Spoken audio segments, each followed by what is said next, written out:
Alrighty, I'd like to welcome everyone to this latest episode of the Eurosnob Podcast. My name is Alex John. I know it's been a little while, but with the busy holiday period, obviously it's kind of tough to carve out some time and family in town. But I'm joined today by Zach. Zach, how you doing today, buddy? I'm doing great, man. Thanks for asking. How are you? I'm doing well, buddy. I can't complain. This is a very blessed time of year.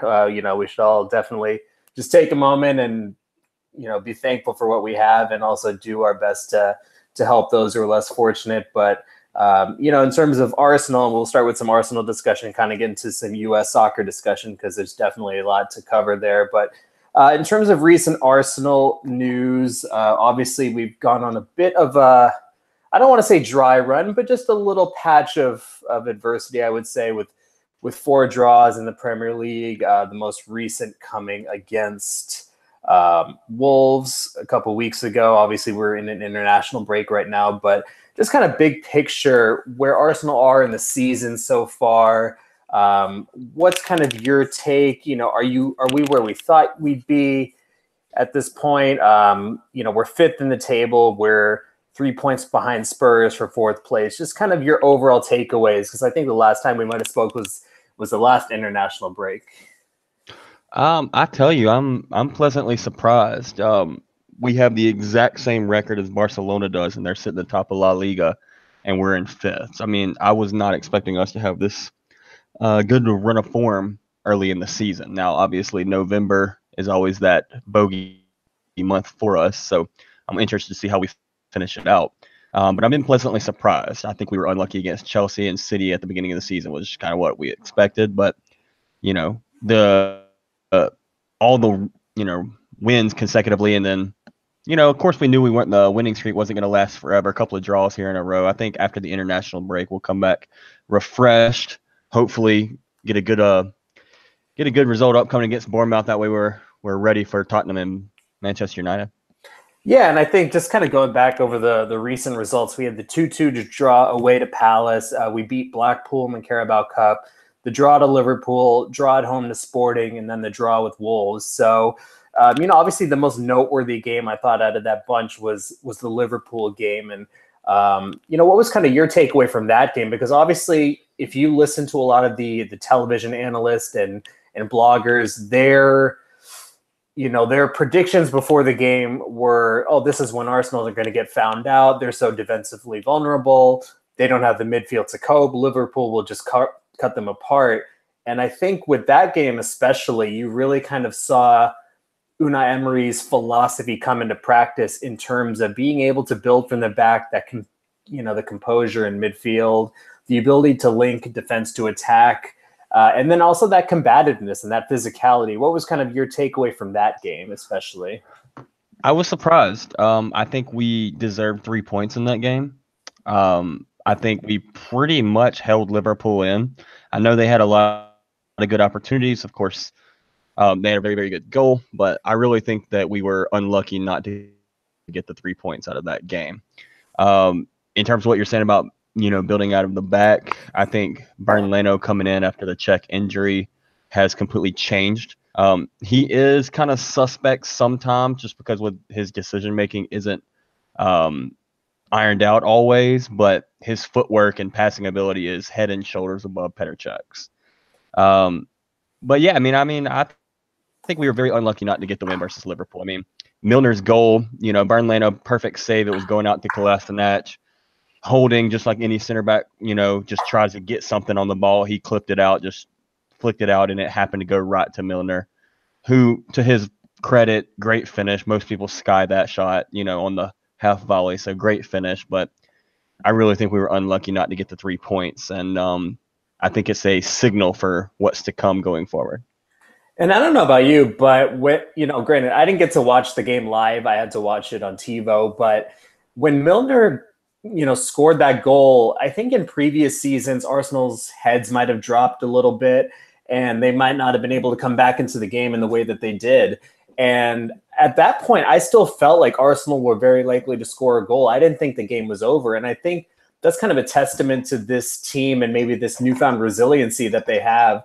We created tons of chances in that game.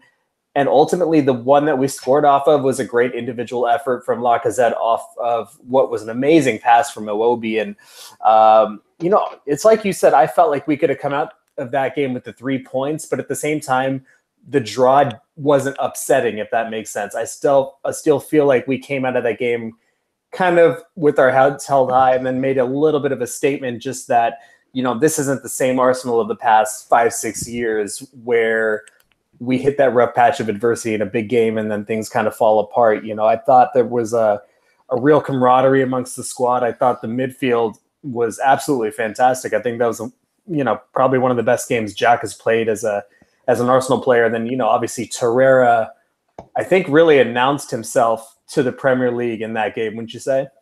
If he hadn't already, he absolutely did in that game. Torreira is an absolute game changer. But yeah, I think that the mentality change that Unai Emery has brought in has been visible, and it's a pleasant surprise over the last couple of seasons to what we have now. Because you're absolutely right. Any other season we lose, we go down 0-1 to Liverpool in the 61st minute. We're gonna, heads drop. We're probably gonna pass around and do the typical pass around the midfield and no attack, kind of like what Team USA looks like when they try to play. But yeah, no, I mean, an absolute great fighting spirit. I think Torreira brings that. I think that, Xhaka brings that fighting spirit a little bit. I think Bernardo brings it. I think, it's the mentality change is the best thing that's came to Arsenal in recent history.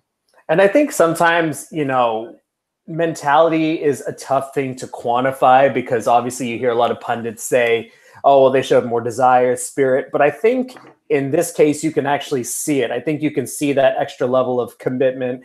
I think there's also just a newfound tactical awareness. I think you saw that especially with the midfield. In the instances when Xhaka did push forward, I think Torreira was smart to sit back and be able to nullify the threat of a counter, or when one fullback pushed forward, one of our central midfielders would cover that space. And I think that Liverpool never really got going in that game. And I heard people say after the game, oh, well, Liverpool weren't at their best. But I think that was largely down to the fact that Arsenal really came out anticipating how Liverpool were going to play and then basically canceling out those strengths. And, on another day, we probably could have had 2-3 goals. Now Liverpool fans would say, they had some chances as well. But I think all in all, it was probably one of the more well-played games that Arsenal has had in recent memory, just in terms of looking like a cohesive unit. I think it's one thing to do it against, Cardiff and Newcastle. I mean, obviously, a win's a win. And so we got 3 points in those games. But at the same time, looking like what Unai Emery has been, preaching and seeing it being put into practice, I think was a really encouraging sign there. I agree. And, one might say that Arsenal weren't at their best either. We did create some chances, but I don't think it was the best Arsenal that we've seen. Also, yeah, I mean, you're absolutely right. Torreira is an absolute nightmare for opposing offenses. I mean, I would dread playing against him because he's just that kind of person that is just going to get under your skin. He's going to kick you. He's going to foul you.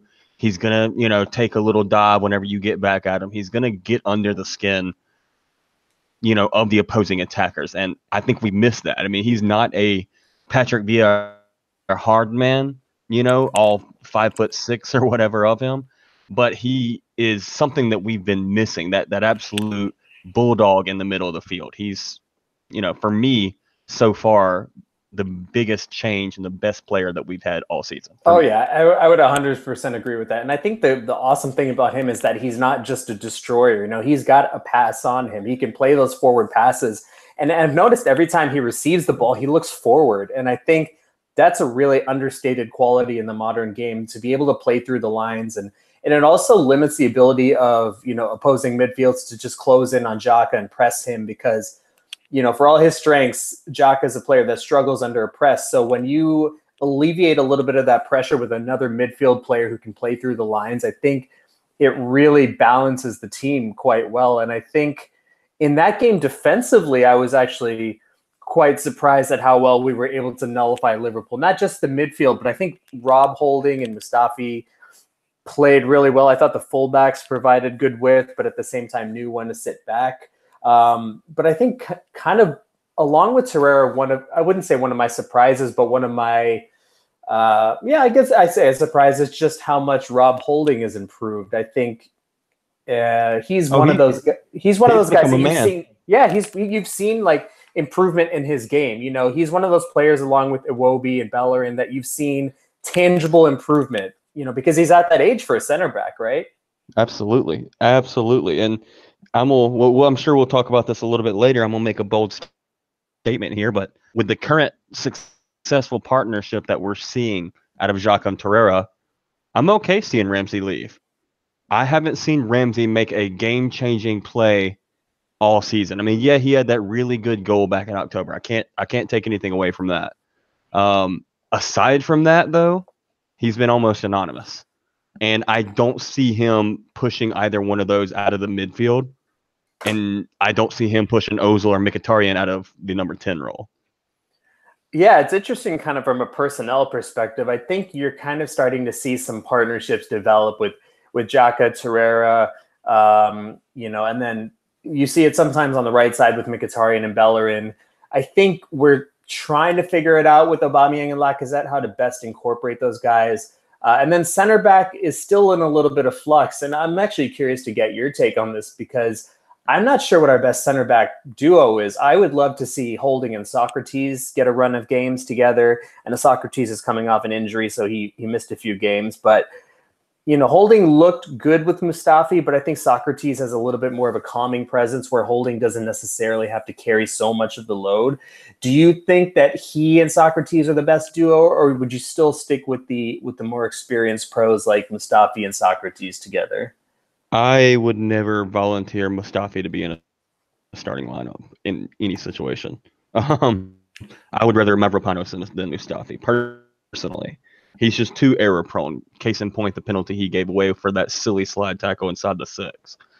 But I mean, center back partnership I'm most looking forward to, and we probably won't see it until December, is going to be Socrates and Koscielny. Because Socrates, although at the beginning of the season during our preseason podcast, I was complaining about how slow he looked in the preseason.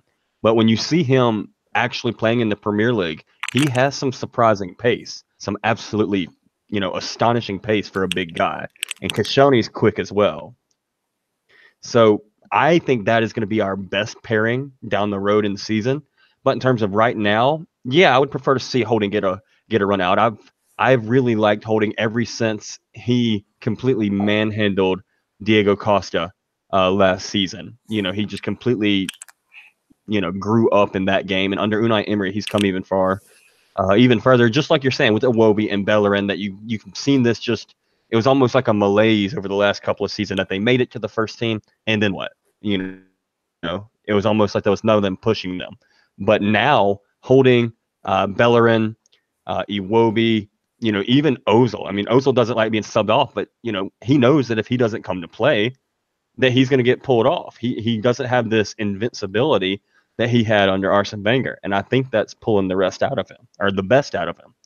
And I still maintain that a 4-1-2-1-2 to get both Aubameyang and Lacazette in the center up top is going to be what I would try. Obviously, Unai Emery is getting paid the big bucks. I'm just here on a podcast, but I don't think we're getting the best out of Aubameyang out on the left, because he's got to drop all the way back and he's got to really force himself to go central, which is going to leave our left back situation very exposed. And we already have a problem at left back as it is. Yeah, no, I think that's a great point, because he's not a player that naturally wants to track back. And I also think he's not a great dribbler that you'd want out of a wide player. He's a finisher. Ultimately, I'm not going to call him a poacher, because I think that really oversimplifies his game. I think he's a great finisher with great movement and great understanding of where he needs to be. But to your point, absolutely, I think being on the left really does limit him in terms of getting into goal-scoring positions, being able to create shots. His shot volume has really decreased this season. Obviously he still put up a few goals, but it's a tough one because, Lacazette offers you some things that Aubameyang doesn't. The link-up play, the ability to hold the ball up. I think Lacazette has kind of developed that upper body strength to hold up against Premier League defenders. And I think Aubameyang, when you do have to kick the ball up to him or you do need to hold up the play, he's not necessarily the guy to do that. So I can see why Emery wants Lacazette to start. But at the same time, I think with Aubameyang in terms of goal scoring, there's just such a bigger upside. And I think there is a way, like you said, to balance the two. But I wonder kind of what Emery's thought process is in persisting with kind of a 4-2-3-1 with Aubameyang wide. I don't know if it's because he wants a natural player with some pace to cover for a fullback, or he's concerned about maybe being too exposed in midfield. I mean, if you're Unai Emery, what's your rationale for persisting the way it is, even though you see Aubameyang's a little bit limited? I don't want to say he's frustrated, but I think, sir, there are some times where he does look a little bit peeved at maybe not being in the positions he wants to be in. I 100% agree. I think the Bundesliga is not as physical as the Premier League, so he was allowed to play that center role a little bit easier. I'm not saying the Bundesliga is a soft league at all, but I mean, pace and strength is the biggest thing in the Premier League. Everyone knows that. Because I can absolutely agree when I see Aubameyang either miss a chance that he, likely would score or not get enough of them because he's being forced out wide. I think you're absolutely right. Lacazette is much better at holding up the ball, linking up the play, making intelligent runs. I really like watching Lacazette play, and I wouldn't call Aubameyang a poacher either. I'd call him more of a fox in the box. I mean, if you get him the ball, he's going to win headers. He's going to shoot left and right. He's going to get in behind somebody. He's going to make somebody take him down in the box. He's got that beautiful chip, that we've seen a lot of when he was at Dortmund. It reminds me a lot of Carlos Vela, how he always had that little chip goal. Mm-hmm. I really like watching Aubameyang play, but in the Premier League, he's not physical enough to play by himself, and we've seen that already. That Emery has got to find a way to bring him central with Lacazette. I don't know what it will be. It may even be till next season because we've got too many attacking mid players and not enough places to put them, which has been a criticism of Arsene Wenger over the last 8 or 10 years. That he's always buying these non-physical, tricky technical midfielders. Nasri, Santi, Ozil, Mkhitaryan. And the list goes on. And at this point in time, we've got so many players that are that person that we don't have enough slots for them. And that's why I think he's having to stick to this 4-2-3-1, is trying to shoehorn Aubameyang, Ozil, Lacazette all into the same squad, and still having some kind of attacking force. Because Ozil doesn't like playing outright. He's going to drift into the midfield, which is going to leave Bellerin exposed on the right. Lacazette, similar, he's going to drift central but more forward than Ozil, which is going to leave Kolasinac, Xhaka, or Monreal exposed on the left. We have to find some kind of a different formation, whether it's even if it's a 4-4-2 diamond with Ozil as the number 10, or a 4-3-1-2, with 3 central midfielders and no wide midfielders, and just having maybe Xhaka, Guendouzi, and Torreira as the base. Ozil in the front of that, and then the 2 strikers in front of that, because we already have, and you've seen it, for years, we have these wing backs that are getting forward. That's always going to be our width right now. We don't have any wide midfielders. Mkhitaryan can play there, Iwobi can play there, but I don't think that's either one of their best positions. So the only reason that I think Emery is sticking with this is because he doesn't have another way to get all the names and personalities and bodies into the field at the same time. Yeah, and it's interesting you mentioned the lack of width, and like you said, Iwobi is probably the one somewhat natural wide player, although I'd call him kind of more of a wide creator than a winger, really. So yeah, he functions better on that left. He's like a wide number 10, yeah. Yeah, so he functions better on the left, where he can cut into on his right and make kind of from that inverted position. But if you put Aubameyang out there, then you shift Iwobi to the right. I think that really limits his game, because he's not a player that's necessarily going to dribble past someone, get to the byline, and put a cross in. That's just not his game, and he's not going to cut in on his left. It's just a little bit unnatural for him. Which is why Mkhitaryan still has an important role to play, because I think he's a little bit better at playing on that right-hand side and cutting in if need be, but also, getting to the byline, pulling those cross backs that, for our midfielders. So it's one of those things where there's a lot of good pieces on the team, and I think Emery's still trying to figure out how best to utilize them.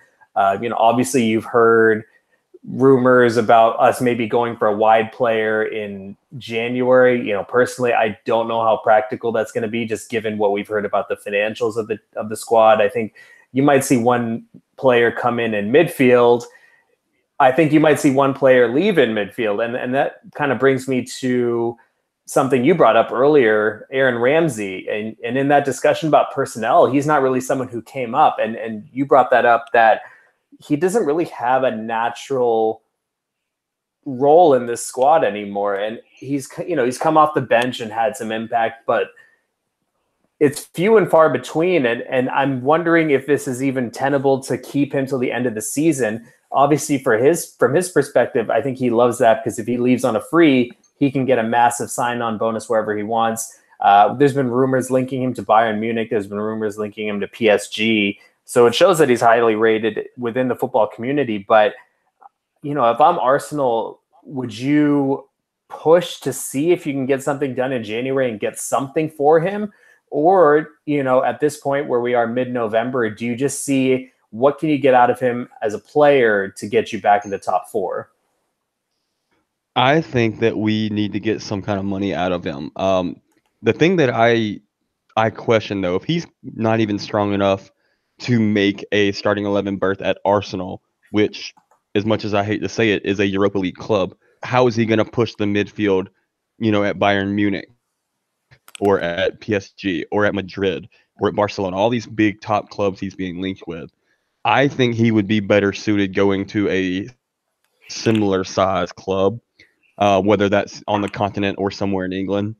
But I don't think we have space for him anymore. I just don't think.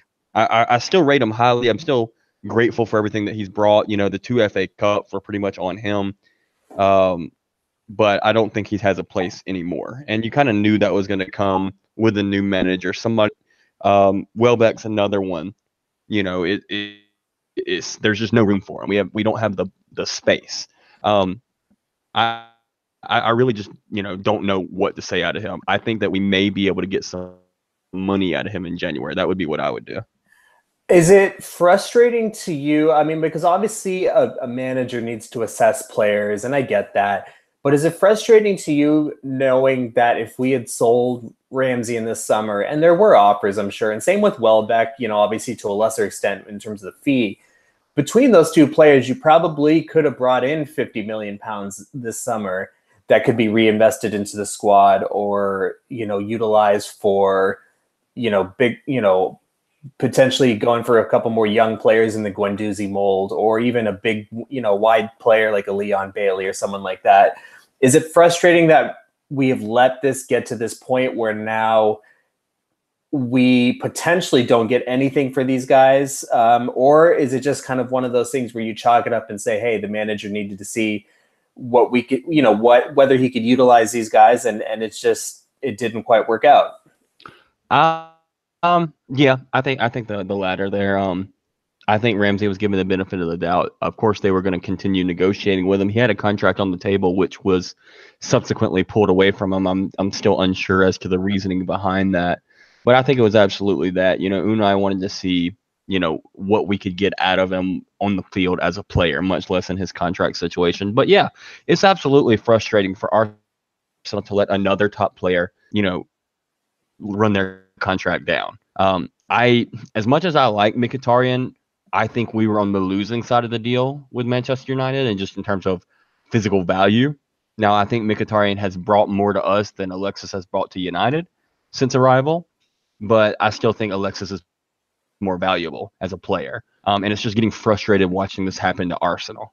However, even Gazidis is on the way out. We have a completely new recruitment staff, completely new running of the club. I think that things are changing for the better, or at least I'm hoping that they're changing for the better. And I hope to never see this again, but you're absolutely right. It's absolutely frustrating to continue to see. Yeah, and obviously lately, you've seen more from Raul Sanyehi in terms of doing interviews and kind of outlaying his philosophy. And certainly he mentioned that he was not, he didn't like letting a player get to the final 12 months of his contract. In fact, he said, you really need to start negotiating and figuring out whether you need a player in your squad 3 years before his deal ends.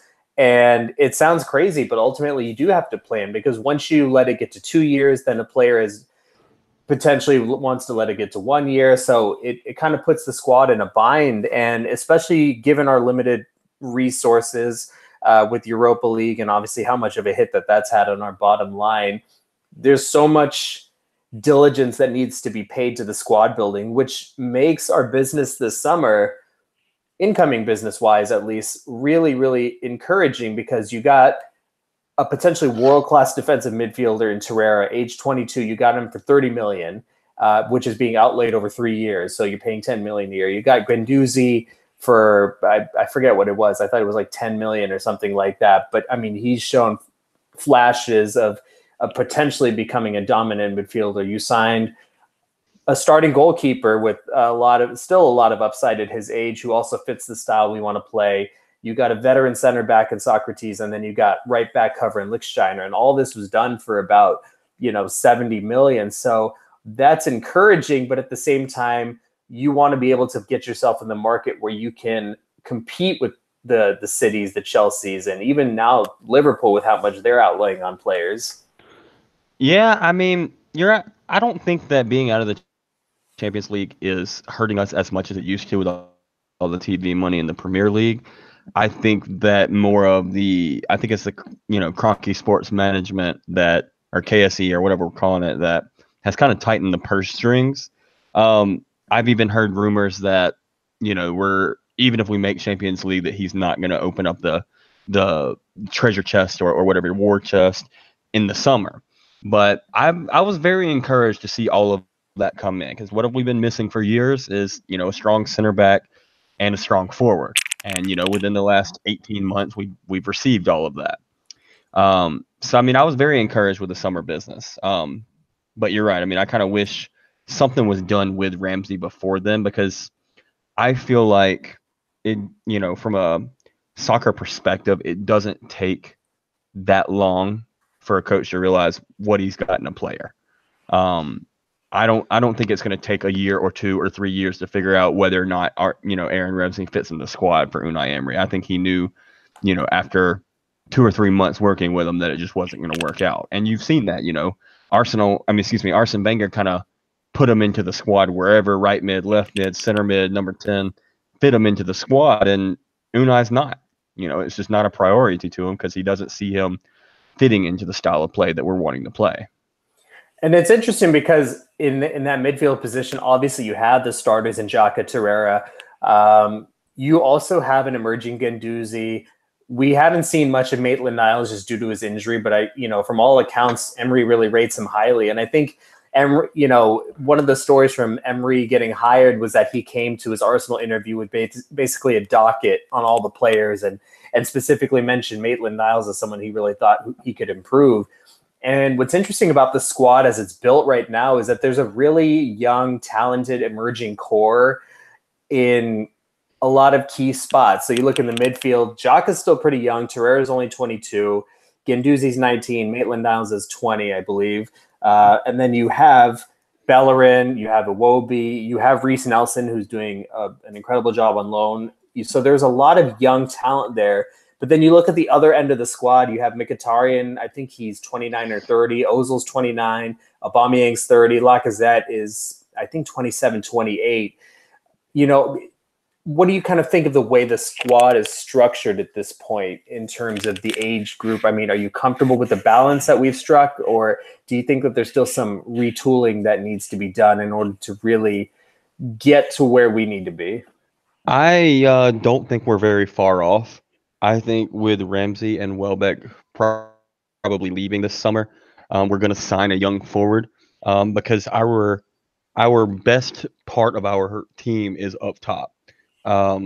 Although they are a little bit aging, we need maybe a early to mid 20-year-old player that can challenge for a spot. They are also the best players that we have. They're far better in value in what they bring to the field than our defense or our midfield. But yeah, we have a lot of young talent at Arsenal's always been known for developing even before Unai Emery came in. And I just think we need to replace Welbeck. It's unfortunate to see him injure his ankle the way he did. It's a freak accident. There's no way you can prevent that. People will say, Arsenal's training ground, Arsenal's training regiment, the fitness staff or whatever. There's no way you can account for an injury like that. Yeah, that's just a freak injury. I mean, you could have the best conditioning and strength staff in the world, and that wouldn't have prevented that. Absolutely. But, with that same mind, I feel bad for him because this was going to be kind of his season to show Unai he deserves a spot or show another suitor that he deserves a spot there. I think in a mid-table squad like an Everton, a Bournemouth, a Stoke maybe, a Wolves, something like that, I think he would be a game-in, game-out player, and he would probably enjoy it a lot more. What I do appreciate about Danny Welbeck is his attitude. He's been at two clubs. He's never really been the guy, and he's okay with that. He's not like Theo, which I think for the last couple of seasons was just kind of nicking a living. He's okay with being a squad player, and he's appreciative of the chance that he gets. So I like his attitude and mentality more than anything, and I'm going to miss that. Yeah, and it's interesting because his goal return this season had been pretty good, actually. I think he was one of the top scorers on the team. He was someone you could bring in if you were chasing a goal late.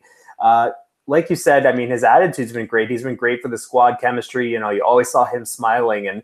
And I do really feel bad that this happened to him because, it is in American sports term, it was his contract year. This is when, like you said, he could have gotten an offer to go elsewhere.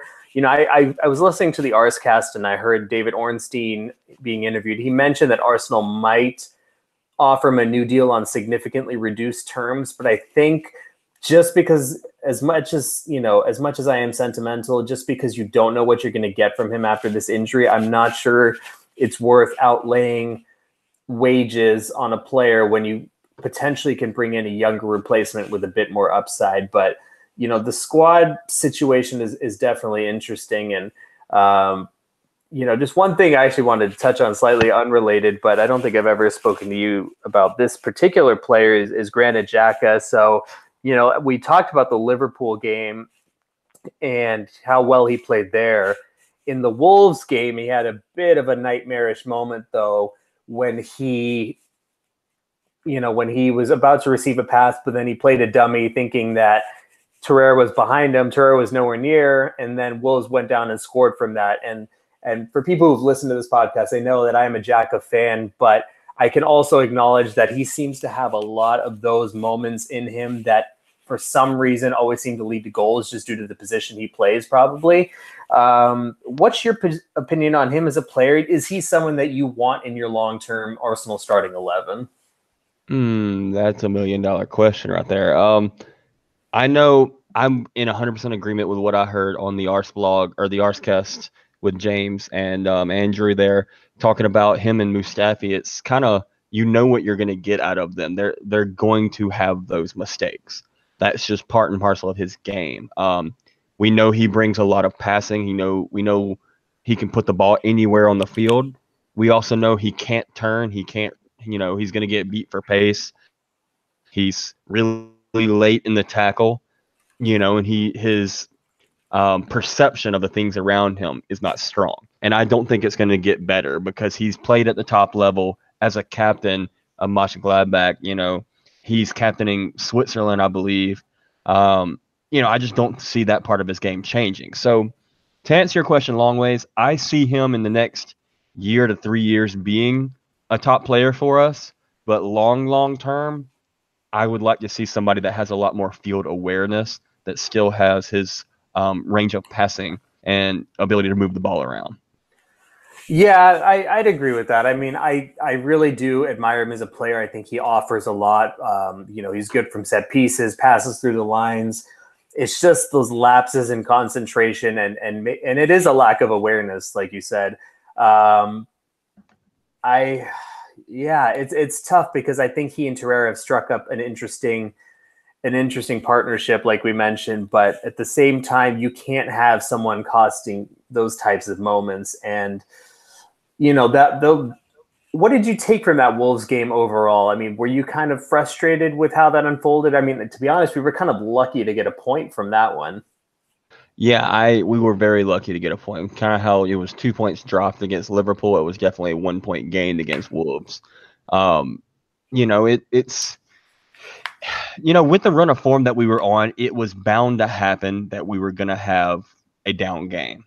And I'm glad it happened against a team like Wolves and not a Liverpool, or Tottenham or United coming up. It's really hard to say. Wolves was very much a disappointing game. And then not even just like most late game antics that you see. It was almost at the start of the second half, all of the time wasting it and rolling around on the ground. And it was just a bad game to watch, to be honest with you. I didn't enjoy it at all.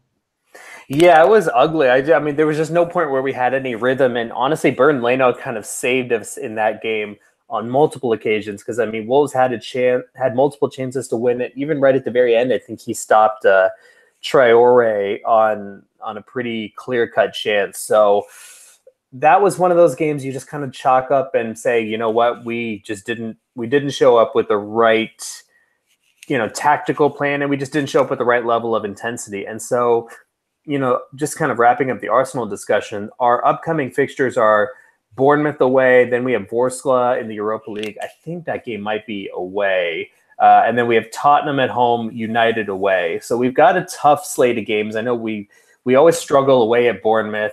Tottenham are ahead of us in the table, and you never know what United we're going to get. What are kind of your predictions for how that's going to unfold? Are you a little bit worried that we might drop a few more points, or do you think we kind of rebound a little bit? I think we rebound after the international break. I tell you one thing. If Lacazette, Aubameyang, Ozil, Bellerin, Torreira, if these players even travel to Vorskla, for that game ahead of Tottenham, it's absolutely our own fault if we lose to Tottenham because we're already qualified for the next round. We don't need the win.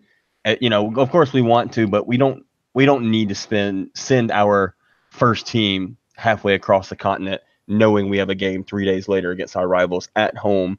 I will be really disappointed to see anything different. With that said, I think we bounce back after the international break. We kind of have a tune-up game away against Bournemouth, in Europa. And then we have Tottenham at home, Old Trafford on the road, midweek on Wednesday. And then for the rest of the season, all the way through Boxing Day, it's a decently easy game or easy run. We have Tottenham again in the Carabao Cup, but I don't see either one of us fielding a top strength team for that fixture. I'm hoping by the time we play Manchester United to have, I would say, 7 points from those 3 games. I feel like we're going to drop on one of them. I feel like it's going to be a draw against Manchester United. We don't have the Jose Mourinho versus Jose Mourinho versus Arsene Wenger, drama. So I know with Manchester United, the way they've been playing, that they're going to sit back even at home. So I think we'll probably drop points against United, unfortunately, but I'm very much hoping to see us get a win versus Vorskla, a win versus Bournemouth, and a win versus the Spurs in the next several fixtures. Yeah, I'd agree with that breakdown. I think 7 out of 9 would be pretty good, all things considered there. I mean, Vorskla, it's like you said, yeah, if any one of our top players makes that trip, I'm actually going to be a little bit upset because there's no need. We're going to top the group. We still have one more home game that we should win comfortably, even with our squad players. There's just no need to risk it. I don't think you lose momentum from losing a Europa League game with your all things considered, basically a B team. So that Bournemouth game is a little tricky. I do think that we find a way to win that one. It might be a little bit ugly. but maybe like a 3-2. The Spurs, the game against Spurs at the Emirates, I have a good feeling about that. I don't know why. That Liverpool game really showed me something about how we can get up for big games. And so I'm encouraged there. And United, it's like you said. I mean, you don't know. They're going to probably sit back. They're not really going to come at you. And every so often they do kind of rise up in a big game. Usually when the heat is really on Mourinho, so that might be it. But I think all things considered, if you go to Old Trafford and get a draw, you can't feel too bad about that. And then, last thing on Arsenal, just something I was reading a couple days ago. One of the players earmarked for a January exit is potentially Mohamed El Neni. And if you noticed, we didn't even talk about him in all the personnel. That's how deep we are in the midfield. Just kind of quickly, what's your take on that? And, is he just not quite at the level needed for Arsenal? I think, I think absolutely. I rate him very highly as a squad player, but I don't think he was ever going to be a game changer. I think he was brought in as a squad player. That's why I don't think you hear a lot of, noise coming from him and his team. He knows kind of his role in the squad. He's a good player, but he's similar to Welbeck. He'd probably start every game for a team like Bournemouth or something like that. Maybe he'll move back to Switzerland. Maybe he'll move to France. I've heard that he's on the way out, but I haven't really heard any, hard and true rumors about where he's going. But it'll be sad to see him go because he's always been like Welbeck. He's always been a smiling face and a good attitude, which in this business you can't have enough of players that have that good of an attitude. Yeah, I agree, and you need guys like that in your squad. You need the guys who are understanding that they're not going to play every game, but at the same time, every time they come in, they give it their best and contribute to the squad. Unfortunately, I just think he's just too limited as a midfielder in terms of being able to play forward passes and be a progressive midfielder. But, certainly we'll keep an eye on that. And quickly before we wrap up, I just wanted to kind of get into a short discussion, for those of you out there who are U.S. men's national team fans, about the program and kind of where we're at. We talked last month a little bit about this, but we had 2 friendlies against England and Italy. I watched a bit of the England game. I didn't watch today's game against Italy, to be candid. But I looked and saw we lost late in the game, but we really got dominated all game. And what's kind of your takeaway about the program as it is? Because I certainly got some thoughts I want to get off my chest, but I think you probably will provide a more rational perspective on this issue. As someone like me who's grown up following U.S. soccer, who wants the best for this program, when you see the state of U.S. soccer and the fact that we are probably going through a coaching search, which is not a search, it was just, we focused in on apparently one guy, the only guy we interviewed. We've ruled out candidates who apparently didn't speak English well enough. We've ruled out experienced international coaches elsewhere to hire an MLS coach whose brother is a higher up in U.S. soccer. Has he been hired already? Everything's leaning that way. I know Grant Wall mentioned that, they're trying to get this done sooner rather than later. And Ernie Stewart, I think, mentioned that they wanted to hire someone by the end of November, early December. So what's kind of do you share the same frustrations that I do, or do you think people are overreacting? I mean, just given the recent results, given the kind of jumbled nature of the player pool in terms of having a lot of young guys that potentially have promise, but aren't necessarily at the top level yet. And then a lot of, veterans who failed to qualify for a World Cup. I don't even know what or who the Team USA is. The playing style has no identity. The setup has no identity. The players themselves have hardly any identity. It's almost frustrating and silly. It's illogical how we've spent 13 months without an actual coach, and we're bringing in one MLS guy. But I don't know why U.S. soccer is so in love with MLS coaches as if they're the only, source for coaches. Or even first, as far as to say when Don Garber came out and said, and if Tata wouldn't have been at United, he probably wasn't on Mexico's radar before that. I mean, he coached Barcelona, he coached Argentina. He's an amazing coach, and we didn't even look at him. It's almost become farcical. I don't even know what to say about them. I watched bits and pieces of both games. I mean, we were unlucky to lose today because it was 0-0 going into stoppage, and I think they scored in the 94th minute. I don't even know why there was 4 minutes of stoppage time, and then the ref blew it like on kickoff. It was almost strange to see the amount of stoppage time today. So we were unlucky to not get a 0-0 draw, but is that all we can aspire to now? A 0-0 draw against a Italy that didn't qualify for the World Cup either, that wasn't even playing their best players. I don't know, man. It's far and away right now is one of the hardest times to support the red, white, and blue. It really is, because it's almost boring to watch them. Bobby Wood is not ever going to be the guy. Altidore, yeah, I mean, he scores a lot, I guess, but like, I don't know. I don't think he's the guy either. We have no attacking impetus. Pulisic struggles to get involved with games because it's almost like going to a youth game in which the club only has one star player, and Pulisic is that. He's the one head and shoulders player better than everybody else, and he tries to do everything and he can't. So I don't even know what to expect from Team USA going forward. Yeah, I'll start with the player pool. I think there's a really interesting nuance in the fact that you can get excited about players that are coming through the ranks, like a Josh Sargent. I won't even say Pulisic and McKennie because these are guys who are already playing in the Bundesliga, but young players that are potentially coming through. Anthony Robinson and Reggie Cannon and all these guys.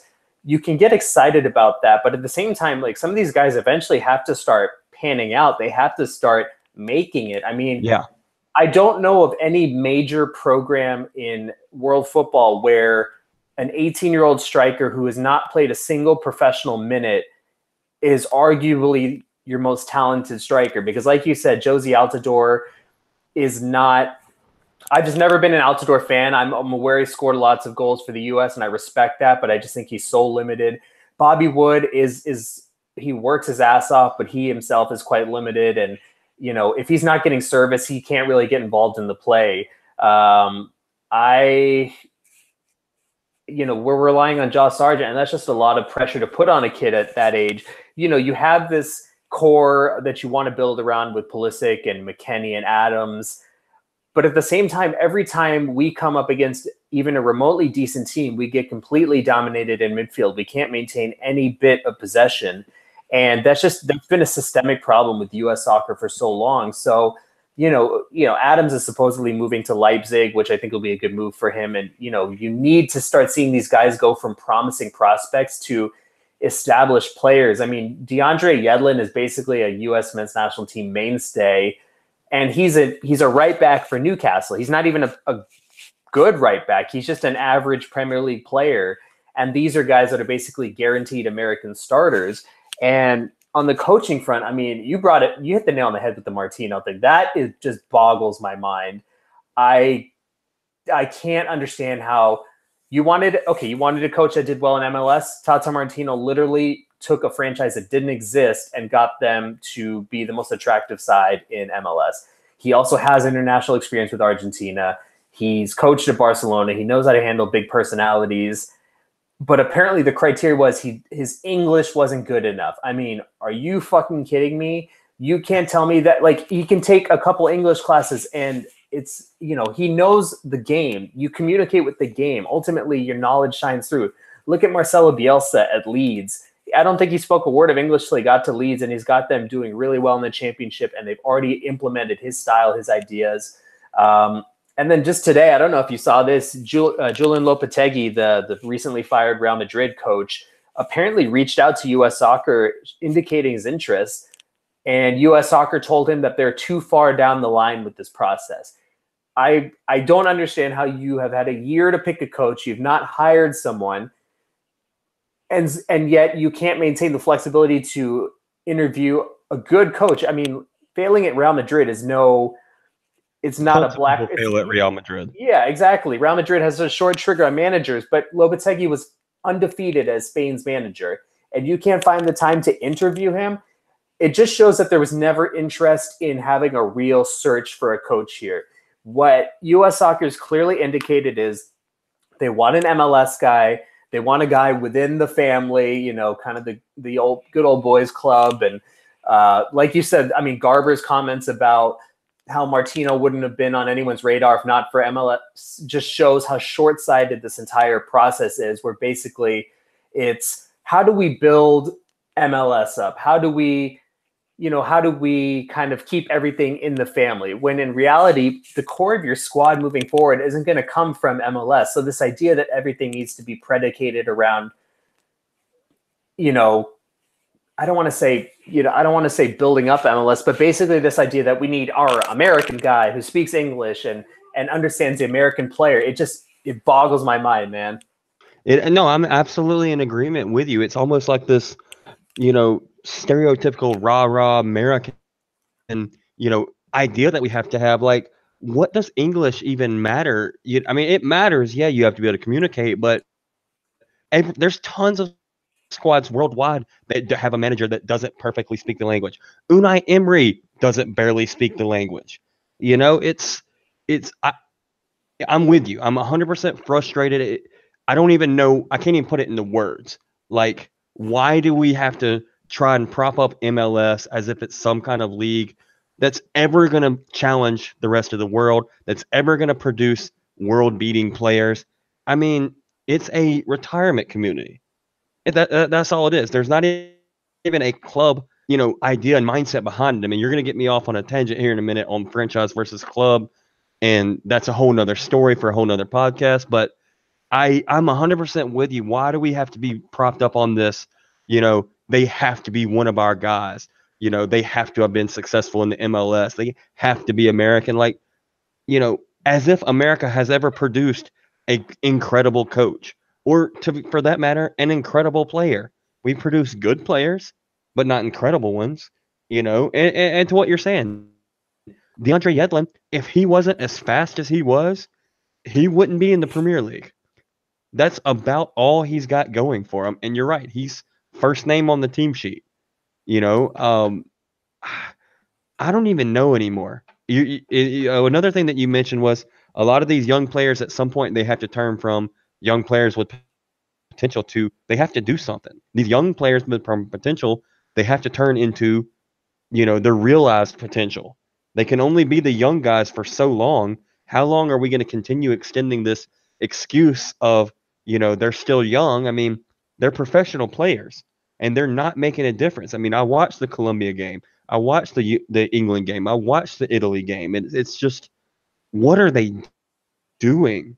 I have no idea what the mindset is at all. And I don't know what we're going to do going forward. And the coach that is, you know, quote unquote, already hired, I don't know what he's going to bring to the squad that Jurgen Klinsmann didn't have, that Bruce Arena didn't bring. I mean, it's a repetition of the exact same thing that we've had for the last, I don't know, decade, going back all the way to Bob Bradley. Yeah, no, I 100% agree with that. And here's my thing about the coaching process. And I've said this on Twitter, that if they had interviewed 10 different candidates, including Tata Martino, you know, Peter Vermees, you know, Jesse Marsh, like, you know, American coaches, but also international coaches, Lopetegui. And then they decided, hey, Berhalter is, you know, we really like what we've heard from him. He's the guy.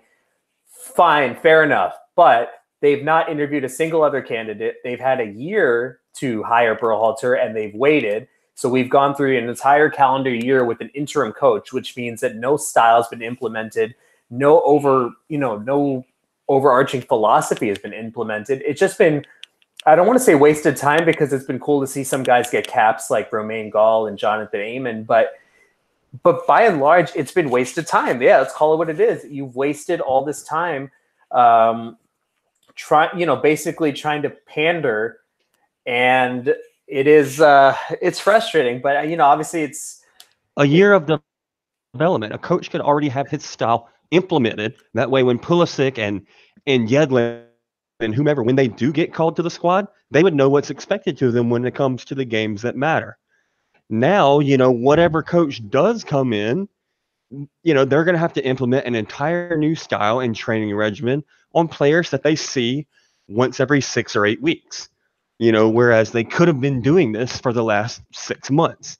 Even if they spent, 6 months, just like you're saying, interviewing other coaches and what have you, at least the coach now would have some time to implement, and they can't. It's absolutely impossible. Yeah, I'll close on this because I actually kind of feel bad for Greg Berhalter if he is the guy, because most of us aren't sold on him as a candidate in general. And then the fact that you add in that there's been no other candidates interviewed and this connection with his brother in U.S. soccer, he's stepping into a really tough situation. And, fortunately, the World Cup obviously is expanding, so it really shouldn't be that hard for the U.S. to qualify moving forward. But it's going to be tough to see. Fortunately, we don't have any international breaks for a couple months now. But we want to wrap things up. I know both of us got to head out of here soon, but just give the people an idea of where they can find you on Twitter and all that sort of stuff. At Mr. Prez XII, Mr. Prez XII, Facebook.com/Zach.Taylor. Awesome. And you can find the podcast at twitter.com/Eurosnobpod, facebook.com/Eurosnobpod.